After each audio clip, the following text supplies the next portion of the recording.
Leave the club? Leave the club for what? Broke boy? Runner boy? Because mind you, he wasn't even the one throwing the money. Leave the club for what? Runner boy? Runner. I keep seeing angel numbers left and right, stupid heavy. I'm like, this must be a sign that we're gonna make money. Me and Maybelline talking about we're speaking positive affirmations, we're gonna make money, we're not leaving till we make money. Meanwhile, I'm convinced at this point, them angel numbers, my ancestors was trying to tell me to go home. They was like, girl, this is a bad idea, go home.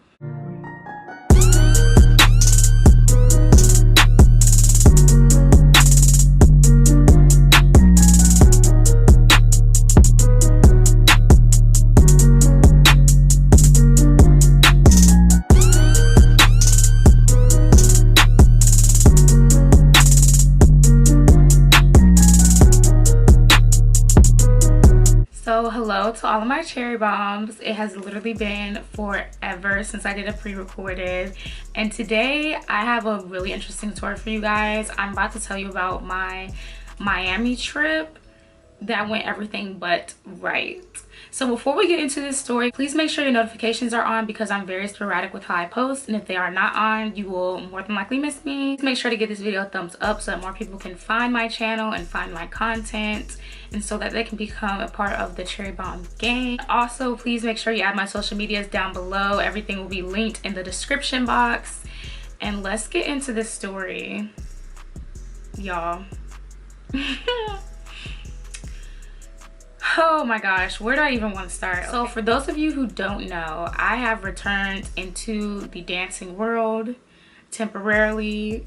I'm here for a good time, not a long time, okay? I'm trying to get my bread and go, but I have returned onto the dancing scene. So in my more recent months, I have been dancing at my home club up here in New York, and it's been going good, which is why, looking back on this scenario, I should have just sat my ass down and stuck to what I was doing. But before I get into this story, I do want to preface this by saying it's probably going to sound like I'm talking a lot of ish about Miami, but I want to start off by saying that this was in no way, shape, or form Miami's fault. This was not any of the clubs that we were dancing at fault. This was nobody's fault but our own. We were ill prepared, and that's really what it just boils down to. We were not prepared for what we were getting into. Miami ate us the fuck up, okay? So just know that before I get into the details, okay? So basically, I met a girl at my home club, and we weren't particularly close or anything. It was just more so like we met, we kind of hit it off, and we had ended up doing like a booking outside of our home club, which in New York they do these things called bookings where it's basically you do a private party. Honestly, they're a vibe. You can make a lot of money and you really don't have to do a whole lot, so they're lit.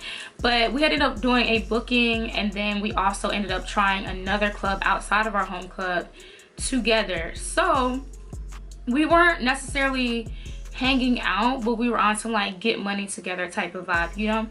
So she was like, hey, my birthday's coming up, I want to go dance in Miami, I'm going down there for a week. She was like, you know, whether you want to come or not, fine, but I'm going.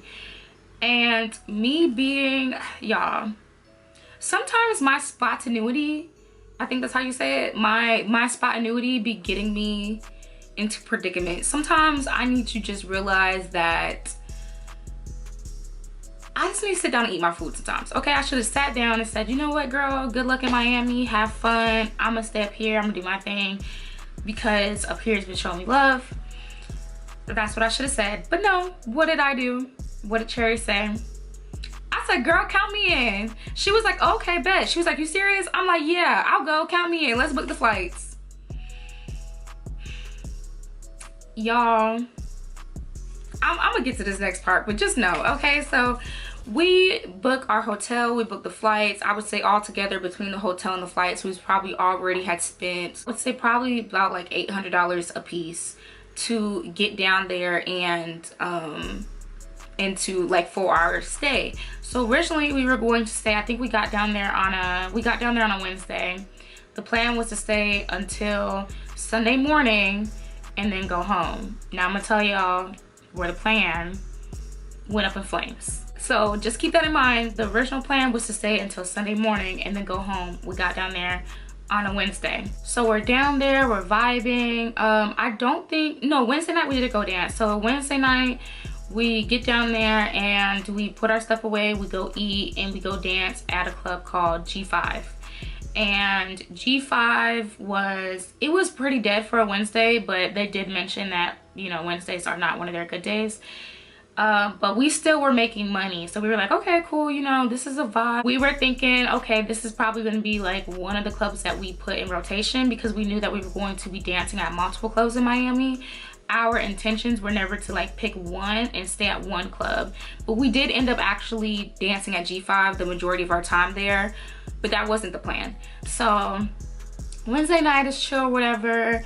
We make our, you know, little bit of money. It wasn't anything spectacular. Again, it was a super slow night. So Thursday, we didn't end up going to the club. We had taken a break Thursday because honestly, the way that we were doing everything, we really needed a day to rest, and Wednesday should have been the day that we said, you know what, we're gonna rest today and then we're gonna go hard Thursday, Friday, Saturday. But I think we were just like, we were so hype and we were just so off adrenaline that we were like, okay, Wednesday, fresh out the flight, go eat, go to the club. And that's exactly what we did. So Thursday we didn't end up going to the club, we chilled. Friday is when shit started to go downhill, okay? Friday we do the same thing. So we get ready, we go eat, and then we're like, okay, we're gonna go to said club. We were going to a new club Friday. So the club that we were gonna try Friday was The Office. Actually, no, we went to Tootsie's first, and Tootsie's has a lot of girls working in there. So we ended up putting in our applications for Tootsie's, but they're like, we're gonna be honest, it's probably gonna be a couple days before you hear from us. We have a lot of girls here and the girls don't leave. And right now we have, basically Tootsie's was like, we got too many girls. And it's a really big club. For those of you who do know Miami, it's a really, really big club.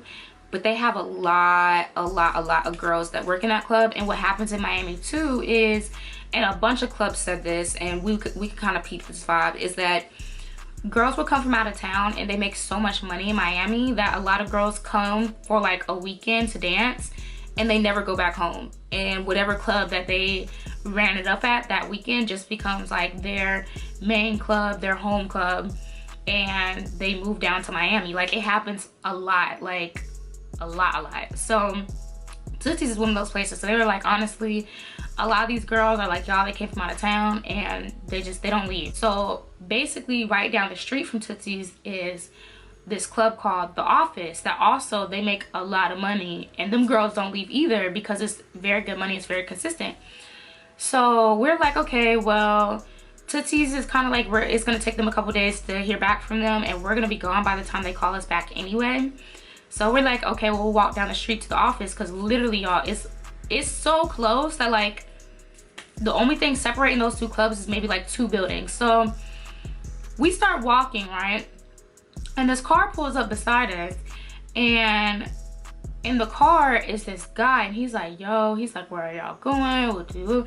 And at first I'm looking like, we are not getting in the car with you. We don't fucking know you. You think this is that and this is not that. Hell no, fuck no.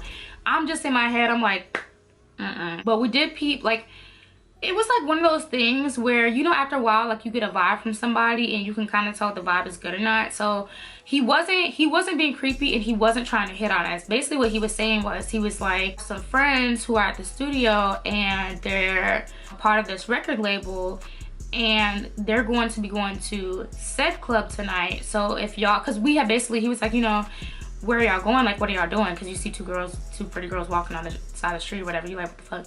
So he was like, where are y'all going? And we had to end up telling him, we were like, hey, we're going to The Office because we're trying to go see if we can go get hired.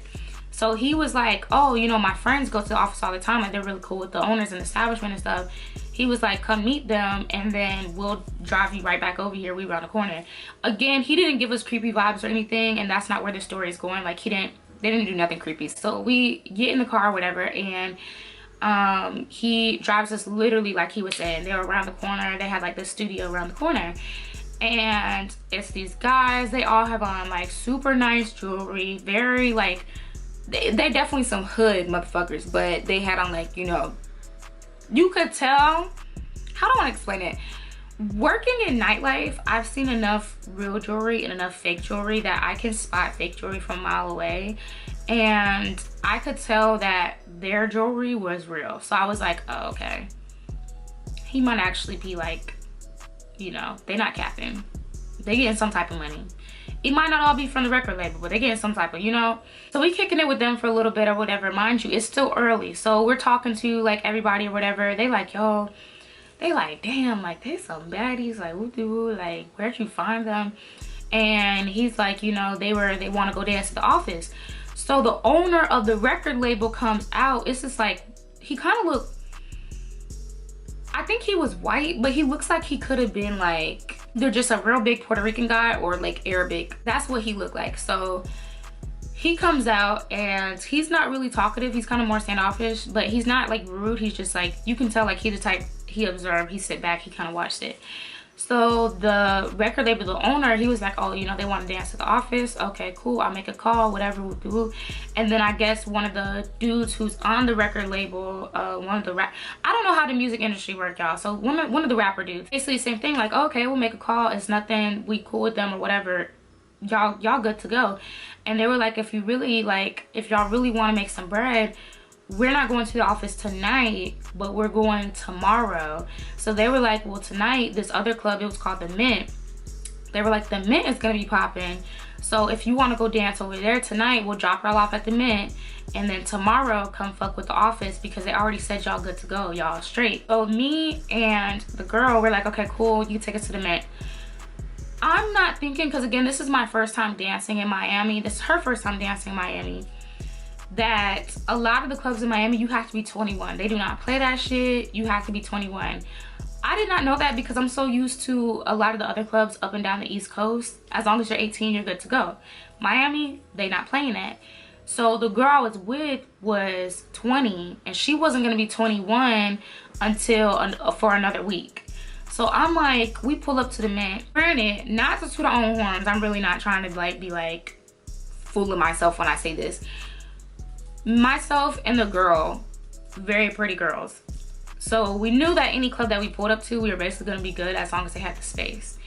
And that was the case. So we pull up to the Mint and they're like, yeah, y'all good to go, dude. When they're talking to us, they're like, okay, let us see your IDs. This is where the trip started to go downhill. This is where shit started to go left. So they're like, let us see your IDs. I pull out mine and I'm good. She pulls out hers and they see that she's 20. She's like, yo, like she's like, literally, I'm about to turn 21. She said on Monday, but she really wasn't gonna be 21 until that Friday. But you know, shit, it's worth a shot, you know? So she's like, I'll literally be 21 on Monday. They were not having it. They were not having it. The guys from the record labels were trying to get us in. They were like, yo, they're with us, they're good, woo-doo-woo. Like, y'all can't just let them like slide. And basically like the management and stuff was like, no. And mind you, management wasn't rude about it. They weren't rude at all, but they were just like, we really like, we can't risk it. But they were actually mad cool, but they were just like, we can't risk it. So then there was this guy outside. He was like, yo, how much money you want to get old girl in, like the one that was too young? He like, how much y'all want? They was like, bro. And I guess like he cool with them too, but they were just like, we cannot risk it, hell no. Like we right beside, because the Mint is like right beside the police station. They like, we already right here. We right beside the feds. We not trying to get shut down. They were not effing with it. So we're like, okay, cool. So I'm like, well, I came with you. So in my mind, I'm like, I came with you. I'm not leaving you. It would be different if like you were from Miami and you had somewhere to like, yeah, you would go back to the hotel, but I'm not about to let you go back to the hotel by yourself and I go dance here and we came down here to dance together. Like, I know a lot of people would have done that, but that's just not me. So I was like, you know what, if you can't dance here, that's cool. Let's go back to G5, because at this point it was still early enough in the night where we were like, we can go back to G5. The tip out's probably not gonna be stupid high and we'll go dance out there. It's cool. And that's what we ended up doing, because again, we were gonna go to the office Friday night. In the office, it was like, by the time everything happened, this is like, we're probably hitting like 8:30 now, like almost, or no, it's like 9 o'clock at this point. And by the time all this has happened and we got done with everything, it was like 10. But the reason we didn't go to the office both nights is because the office not even at 9 yet was $300 tip out. We was like, oh. We was like, damn. It's like at the time that we were trying to go to the office, it was like 8:30. They're like, yeah, the tip out 300. We were like, oh hell no. So that's why they ended up taking us to the Mint. Boom, that's Friday night. We go back to G5, we dance. We don't make anything spectacular. Yeah, it's just we make money, but it's just not anything spectacular. Like, it's not anything that I would have left New York to go on an OT mission for, you know, as in out of town. So Friday night also, the record label guys had been hyping us up the whole time we were with them, like on some like, y'all need to come to the office tomorrow, y'all need to fuck with us, we got y'all gonna be in our section, we throwing 15K off rip, whoop de woo. And they were like very, very, very, very, very, very, very adamant about it the whole time. They kept on saying, y'all please come out tomorrow, you know, we gonna make sure y'all good, we can make sure you're straight, it'll be worth it. I should have known this was fucking cat. Y'all, Saturday comes around, we go to the office specifically for these guys because that's not originally the club that we were gonna try for Saturday night. We only went to the office for the record label guys, okay? So we get to the office management, again, mad cool, the vibe is cool. The vibe at G5, what I'll say, actually I'll get to that. We get to the office, the vibe is mad cool, tip out high as fuck, but the vibe is cool, we here to make money, cool. We get there like 5 p.m., maybe like 5:30 p.m., tip out was already 150, bro. I said, God damn. Damn. I'm sorry. Not at 5. Tip out was 150. But we like, okay, cool, because again, we had heard about the office and yeah, their tip outs are high, but the bitches in there make bread, and that's why everybody's willing to keep paying it, because they be making bread. And when I finish telling you what happened Saturday night, you're gonna understand that they make money. So we get in there, we pay our 150. We're like, dang, it's mad early, so we already know that the first couple hours we just gonna be kind of lingering. But granted, the way the office is, you can still make early money too, so it wasn't like there was no money to be made at 5 or 6, because surprisingly there actually was. Basically, you got the girls that go all the way through, and then you got the girls that save their energy until it gets really popping, and then that's when they start hustling. So we were kind of like in the middle, because we were like, okay, it's early, it's not a lot of people in here, but let's kind of peep the scene, see what's going on, see what money can be made, we'll do whatever. But we ended up ultimately just being like, okay, we're gonna try to kind of reserve our energy for later on in the night. Boom. Going through the whole night, there's, you know, there's money in the club or whatever. And what we made the mistake of, this was the mistake we made, and part of us making this mistake, or part of me making this mistake, because it was a very rookie mistake, was I was kind of traumatized from Friday night when we danced at G5. The girl that I had come down to dance with, I guess I should give her a name. I'm gonna call her Maybelline. I don't know why that popped into my head, but that's what I'm gonna call her. So Friday night, myself and Maybelline had been standing in this particular section, and we knew that they were going to throw bread eventually, but they were taking their sweet ass time getting the bread out, because in Miami and a lot of places, you know, when people come in, they don't automatically come in and start throwing bread. They come in, they chill for a little bit, then they get their bottles, then they drink, they chill for a little bit with their drinks, then people get their bread. So we knew that that's what this section was gonna do. We knew it was probably gonna be about maybe an hour and 15 before they actually got their money. So we didn't spend the whole hour waiting on them. But the way that G5 is set up, you really only make money if you're in the sections. Like, that's where all your money is. And so we had been making the floor money all night, and then we probably did wait outside this one section, which I will never do again. We waited outside this particular section for like 40 minutes, right? And I walk away because I'm like, hey, I'm about to go freshen up, because I can tell they're about to throw their money, but I'm about to go freshen up first. And mind y'all, to those who don't dance, the only reason we waited outside this section that long, because most clubs it's not a thing. At this particular club though, we were getting the vibe that that's what these girls did, like that was the regular, because all the nights that we went, that's what the girls would do. They would like wait outside of the sections, or they would sit in the sections and chill in the sections. Like they wouldn't do like how some girls do, and they kind of like work the whole floor, and then when it gets later, then they kind of make their way to the sections. No, what we were seeing was girls would sit in the section the whole night, wait for that section to come, and then basically try to hope that they get in that section when the section comes.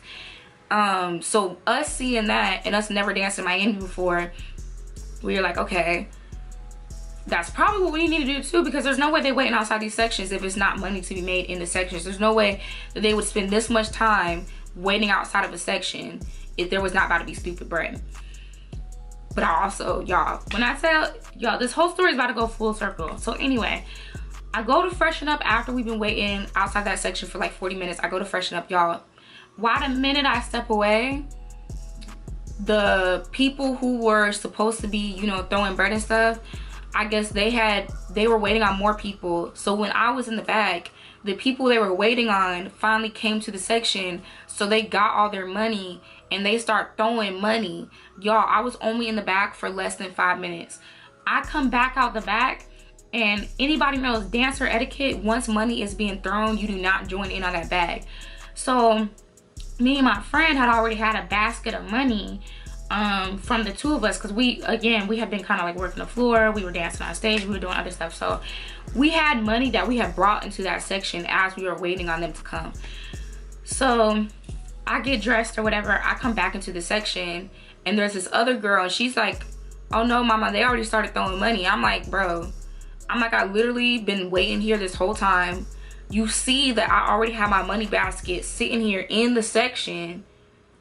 I literally wasn't even gone for fucking 5 minutes. So I'm irritated as fuck, because like, it's like I'm irritated because even though the situation is irritating, because I literally waited that whole time, and the minute I walk away, it finally starts to pop off, and then I got a bitch telling me like, nah, you can't come back in the section because the money's already been thrown and it's 3 girls in here and they don't want more than 3 girls, or whatever she was saying. I don't know what the fuck she was saying. And it was irritating because I wasted my time, but it was also irritating because I can't be mad, because at the end of the day, that's dancer etiquette. Once the money is being thrown, you don't join in on that bag. Even though the money had just started to be thrown and my basket was already in that bitch with my money in the basket, I'm like, okay, I'm gonna just take this L. Shit happens. Okay. So keep that in mind. So that had happened to me Friday night. So Saturday night, when we were promised with the guys that they were gonna come in, they were throwing all this money. Saturday night, I was very adamant about waiting outside of their section, because I was like, I do not want to end up, basically, we came here to the office for these specific niggas, and then I did not want to be the one that ends up not getting into the section because I'm doing shit around the club for, you know, this little amount of money or that little amount of money. Not saying that it would have been little, but I'm just like, yo, I don't want to risk the fact that I might be dancing for this guy who's only gonna throw me $100 when I know that these guys are gonna come in and they're bringing racks and I can make it in their section. So Saturday night, again, rookie mistake, I, myself and Maybelline were waiting outside of the, and this was later in the night, so this isn't the beginning of the night, because like I said, it was slow at first. We came at 5, so this is probably like, maybe like after 11 we start waiting outside of their section. Mind you, they don't even come till like maybe like 12:30, and then they don't even start throwing money until like 1. So we're waiting outside their section. So they come in, and mind you, like, they come in, and I was kind of in my head like, I hope they don't do no weird shit where they come in and they act brand fucking new. Because I know in a strip club, what a lot of guys will do is, when you are smaller in the strip club, a lot of times what men will do when you're in this industry, as far as working in like strip clubs and stuff, is they will put you in one of two categories, even though you're not supposed to be in the club looking for love, but that's what they do every time. And basically, when men come to the strip club, they want to see their fantasy woman. That means like unrealistic. Like, the more unrealistic you look, the more money you make in the club, depending on, like, if it's an urban club. That's how it works. They want to see big BBL, fat booty, or big booties in general, natural or BBL. But they want to see like porn star style big booty. They don't care if it's botched. They don't care if it looks crazy. They don't care, because they're not necessarily in there to see the women that they would date or wife in real life. And I'm not trying to throw shade. I'm just saying, like, this is how they be thinking. They're not trying to come in the club to see the women that they would date or wife in real life. They want to see the fantasy woman. So when you fall in the category as a dancer of a woman that they would also date in real life, it's not always beneficial. I know it might sound like something that's like, oh, it's flattering. It's really not. It actually hinders you. It's annoying, because a lot of times what they'll do is they get so stuck on, oh, I can take you out of here. You wouldn't have to do this with me. Let me take you on a date. I want to, you know, take you out. They get so stuck on that instead of just throwing you money and not talking to you like they would all the rest of the bitches, they want to talk to you and figure out your life and want to, you know, try to take you out, but then don't be spending no bread. I'm just like, how does that work? So when these guys came in, I'm like, I hope they don't do like all these other men and swear about how much money they'll spend on you, but then they see you as wifey type, so then they actually don't end up spending that money on you. They spend it on the fantasy bitch, and then with you, even though they did not spend money on you, their focus is, I want to take her out the club. Y'all see what I'm saying? It does not make sense, but it, like, part of it makes sense, but ultimately it does not make sense. Because as somebody that you would want to take out of the club or take on a date, you would think that you would want to impress me by spending more money on me so that I will allow you to even take me on a date outside of the club. But that's not how they be thinking. They think that if they talk game is good and they just hype you up enough and do their little sweet nothings and, oh my God, you don't even look like the type of girl that belongs in here. You're the wifey type. They think if they say enough of that, then you'll let them take you on a date. I hate when that happens. So I was like, well, I hope that's not what's gonna happen when these guys come in. But I was also like, we need to make sure that we are not behind the first line of girls when they start trying to pull girls, because also what they do, again, from what I saw in Miami, is girls will wait outside the section and they'll wait. Like, when I say if it take an hour, they'll wait that hour. They'll partner up. They'll have like their partners or whatever. One partner will stay at that section. The other will kind of walk around a little bit, but they will wait. Like, they will wait. And they'll try to, you know, of course, when guys start to be like, oh, we want her, they're going to pick whoever they see first. So if you're one of the girls standing right outside the section, they're going to see you first. If you're standing behind that first line of girls, you might get in too, but after that first two rows of girls that might be standing there, you're probably not gonna get in. So anyway, they come in and I'm like, you know, I hope they're not acting funny, because again, when you're not the fantasy girl, as in like, as far as like, I'm not trying to be offensive when I say this, I'm just being very honest in the club. When you're not the like fantasy girl that looks like when you're not the Build-A-Bear girl, they tell you all those sweet nothings, and then when it comes time to actually follow through, they don't follow through, and they give all the money to a Build-A-Bear girl a lot of the time. When it comes to getting in sections, it's way easier to get in sections in certain clubs when you are bigger. So they come in, they're doing their thing or whatever. All the girls are kind of like, you know, waiting outside. Not all the girls, but it's, you know, a good amount of girls waiting outside of their section, kind of. And when they finally have a girl dancing, when they finally even go to pick girls, you know, the guy who we had been talking to the night before, he says, hey, he says, what's up or whatever. He's not particularly acting funny, but he's also not doing what he needed to do as somebody who, you was talking it up, you was talking big shit. So therefore, pull us in this section and let them know that we're good. That's all you really need to be doing right now. The head of the record label, he was kind of acting, I don't know, I didn't like how he was acting. He was acting real standoffish, kind of like he didn't just spend half a night with us the night before. And the rest of them was acting normal. Then it was a couple that we had not met the night before. So when they start picking girls, I guess another one of the guys on the label, his girl was picking girls. Now that's not the issue. The issue is, bitch, I'ma call the guy who was talking big shit, like we was gonna be straight. I'ma call him runner boy. Because my thing is, if you was a motherfucking runner, just say that. If you was not calling the shots, if you did not have control of who made it into that section, who danced, you should have never talked big shit. You should have never talked it up. If you was the runner boy, just say that. You're a fucking runner. You're the runner, bitch. So the other guy has his girl picking girls to come in or whatever. And mind you, also in Miami, one thing that they do not do in a lot of other clubs down south is, and New York does this too, which I actually really like, depending on the club, is when they throw big amounts of money down in Miami, they don't try to squeeze 9 or 10 bitches in the section.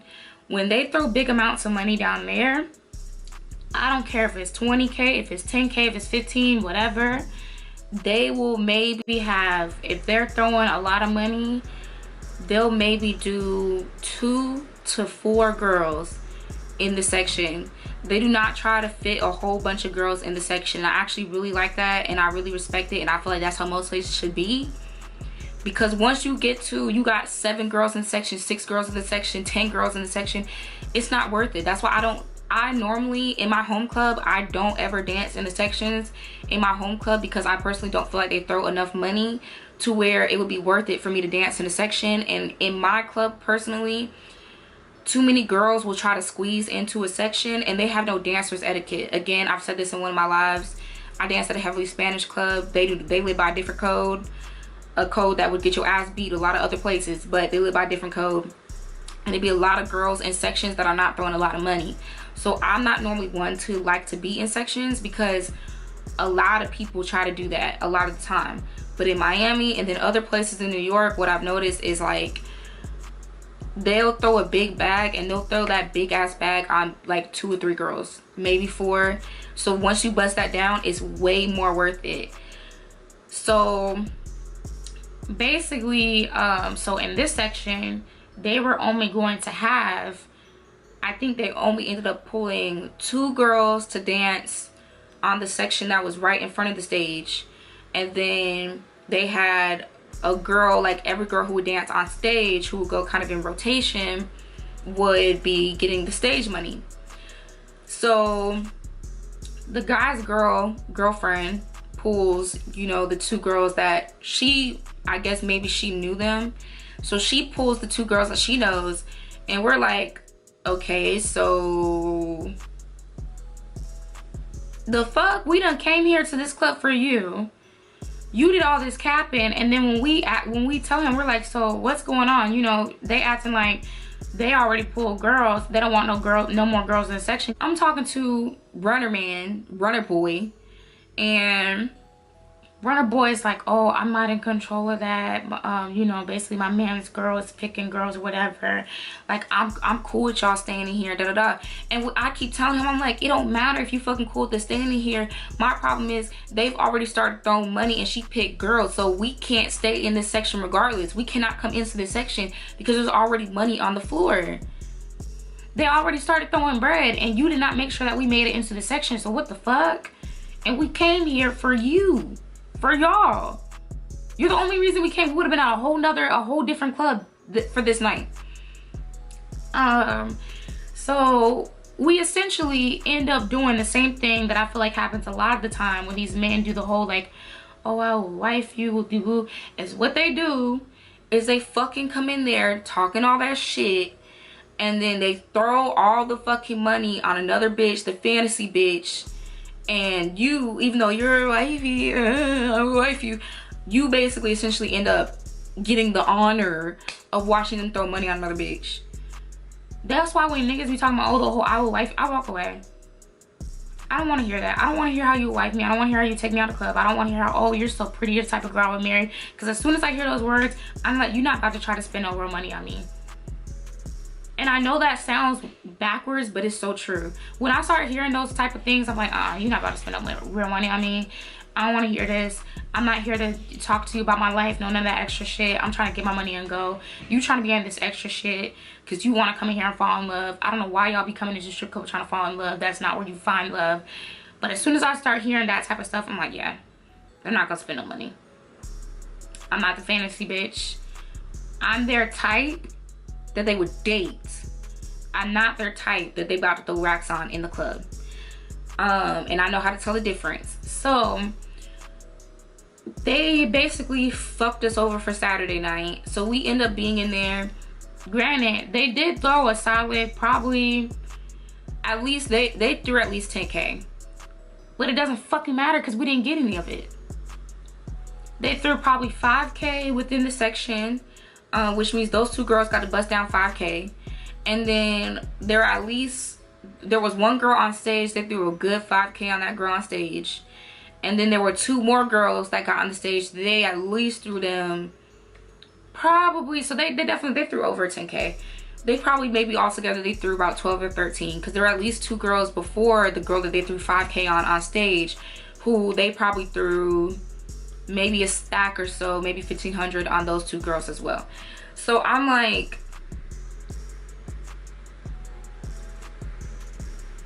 I'm just like, it's the audacity for me. It's the fucking audacity for me. And then it's the even more audacity for you to try to hit me up after and be like, where you at? Da da da. Are y'all, you know, y'all still at the club? Come, you know, leave the club. Leave the club. Leave the club for what? Broke boy, runner boy. Because mind you, he wasn't even the one throwing the money. Leave the club for what? Runner boy, runner bitch. Why the fuck would I ever consider leaving the club for you? You didn't spend not a dime on me. You had me come out here and waste my fucking time. And part of it is my fault. I take responsibility too, because I should have known that shit was gonna be fucking cap. Them throwing money wasn't cap. They definitely threw bands. But him, that nigga was cap, and I should have known. Something should have told me in my radar that it was cap. And honestly, I'm thinking during the duration of this trip, I keep seeing angel numbers left and right, stupid heavy. I'm like, this must be a sign that we're gonna make money. Me and Maybelline talking about we're speaking positive affirmations. We're gonna make money. We're not leaving till we make money. Meanwhile, I'm convinced at this point, them angel numbers, my ancestors was trying to tell me to go to fuck home. They was like, girl, this is a bad idea. Go home. That's what them angel numbers was trying to tell me. They was trying to say, girl, you are not following your intuition, your discernment, no nothing. You are out here free balling. We taught you better than this. Take your ass home. That's what them angel numbers were. I promise you. So there goes Saturday night. We did not make shit in there Saturday night. Not anything worth spending $150 to get in there. And I'm gonna be honest with y'all, because I'm never gonna cap on my channel like everything is just sweet or everything is just all good. I'm very honest, I'm very blunt on my channel, I'm very transparent, and that's why a lot of y'all fuck with me, and that's why a lot of y'all continue to subscribe to me. I'm gonna tell you, Miami, we went out sad in Miami, because it gets worse.